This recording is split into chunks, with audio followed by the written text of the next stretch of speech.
So I wanted to wait until I beat my second playthrough of Fire Emblem Three Houses before making this video, but I got caught up in some other games and there's a lot of new ones coming out here real soon, so I figured it'd be better just to get this out the way now. Before I waste anyone's time, let me say this. Buy this game if you haven't already. If you own a Switch and you like JRPGs or strategy games, you need this in your life. You're doing yourself a huge disservice by not having this game. The fact that I'm over 150 hours into this and not even done with my second playthrough should tell you that this game is definitely worth $60. If you haven't played Fire Emblem before but wanted to get into the series, start here. If you're a veteran of the older games or started playing Fire Emblem with one of the 3DS games, well, you probably already have this game and beat one of the 4 stories. But in the off chance you're a Fire Emblem fan and you don't have this, what's wrong with you? right out the gate, it's pretty obvious that Three Houses is not your typical Fire Emblem game. After a tutorial-ish battle, you're introduced to the 3 main characters that are not you, and thrown into the Garreg Monastery where you get to pick one of the 3 main houses to teach, presenting you with 3 different story routes. In the beginning, the 3 different paths felt pretty similar, but as the story progressed, I could tell how vastly different the plot was going to be based on the house I chose. I don't want to spoil it, but there is a point where one of the houses has a possibility of branching off into a completely different route depending on a few key choices.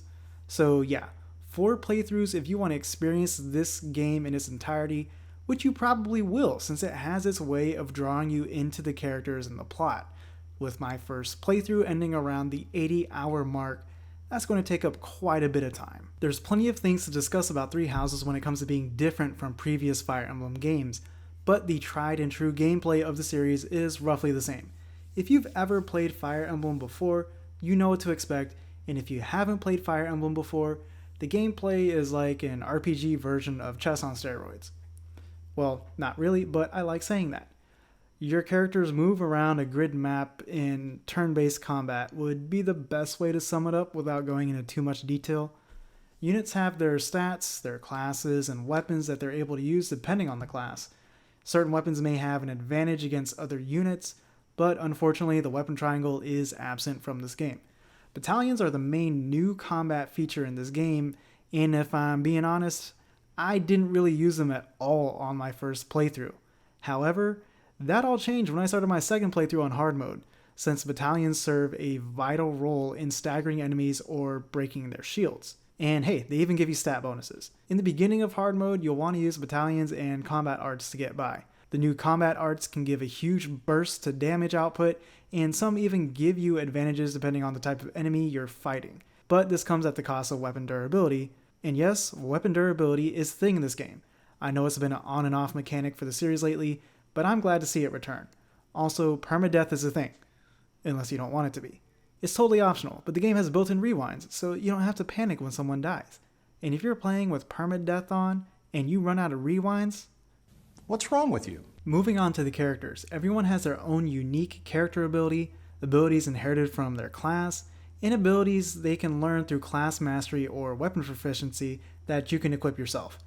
All of this on top of being able to reclass units if they meet certain requirements gives you a good amount of freedom without it feeling broken.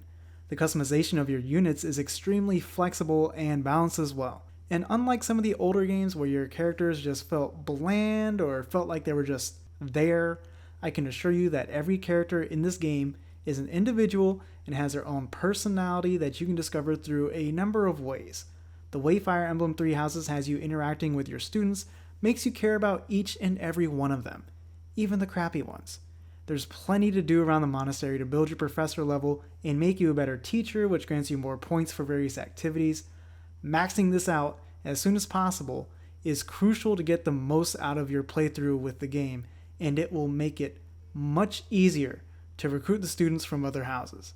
There's a lot of things your activity points allow you to do, but I don't want to get too far into it since it would make this video long as hell. Plenty of other people have already talked about it.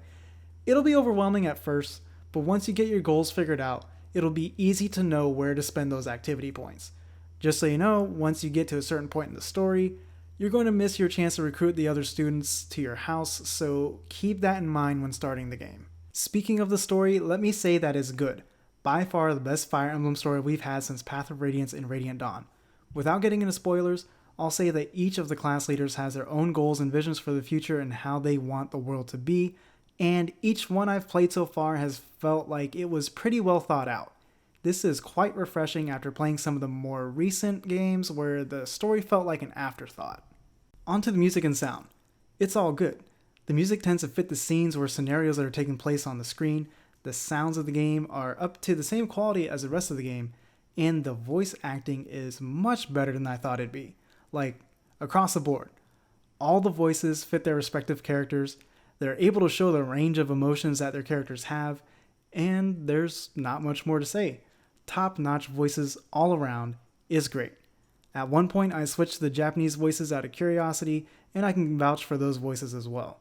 Which is a great thing because there is a lot of spoken dialogue in this game, and it would have been painful to play if the voice acting was not up to snuff. I certainly hope that this is the standard going forward.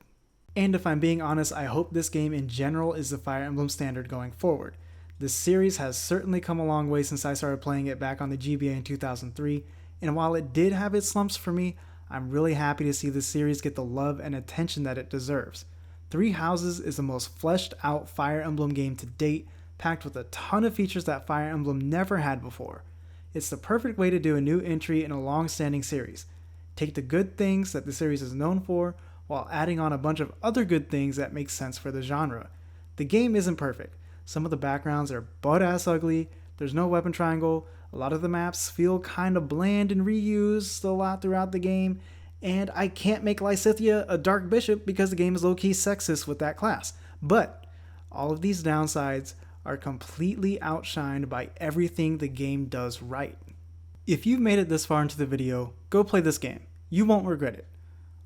Also, if you're still watching this and you haven't hit the like button yet, What's wrong with you?